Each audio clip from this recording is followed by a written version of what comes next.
mother and children were playing games at home. Suddenly they heard the sound of their father coming home. They immediately stood in a row and held out their hands. The man began to check the palms of their hands. It was obvious that he was keeping them in extreme confinement. After confirming, he gave the children a cookie. The woman did not get a cookie and cried in disappointment. The man warned her not to cry in front of the children. She must remember the rules. That late night, she finally broke free from her 13-year cage when she saw a passing vehicle in the distance. She knew this was her only chance to survive. She ran toward the highway with all her might. However, the woman was hit by a car during the doctor's diagnosis. The girl reminded the doctor that her mother's blood type was the rare AB negative type. She said this was what her mother had told her. Soon, the ambulance returned to the hospital. The doctors and nurses rushed to take the woman inside for emergency treatment, and no one had time to look after the child. The girl seemed to be visiting such a place for the first time. She memorized the signs on the walls, then began counting each step she took. Perhaps this was her way of passing the time. Soon, the nurse looking after her, Lucy walked over. Her first instinct was to put out her hands for inspection upon inquiry. The girl's name was Hanna. Her mother's name was Lena. Since the driver who hit Lena fled the scene, Lucy began to ask Han, "Do you know what happened?" However,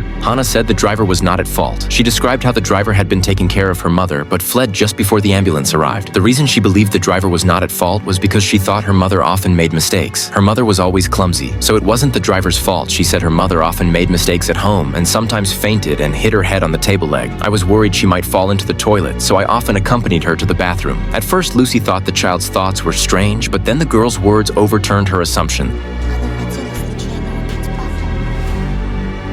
Lucy realized she needed to notify the police. Immediately sued. A female detective arrived at the hospital. Lucy said the girl refused to reveal her home address, saying it was their family rule. The address was their secret. The female detective sent her subordinates back to the scene while she stayed behind to conduct a detailed investigation. Since the psychologist hadn't arrived yet, the female detective could only start from other places. But strangely, the doctor told her that Lena's blood type wasn't a rare type, but Hanna said that was what her mother told her so. The doctor didn't know who was lying. Meanwhile, another police officer, after seeing this case, immediately called his friend's house, and his friend was Len's father. Upon hearing the news, the couple eyes widened. Could the child who had been missing for 13 years still be alive? The man hung up the phone without even finishing the call and rushed to the hospital with his wife. When they arrived at the hospital, Lena was already out of danger. Seeing their daughter, the couple couldn't believe their eyes. They stood there in shock for a long time. The wife noticed the scar on Len's hand and seemed to have realized something. The husband, however, said, "She's not our child." He angrily accused the officer that's not Lena. After saying that, he stormed out. At that moment, he saw Hanna, who had come to visit her mother.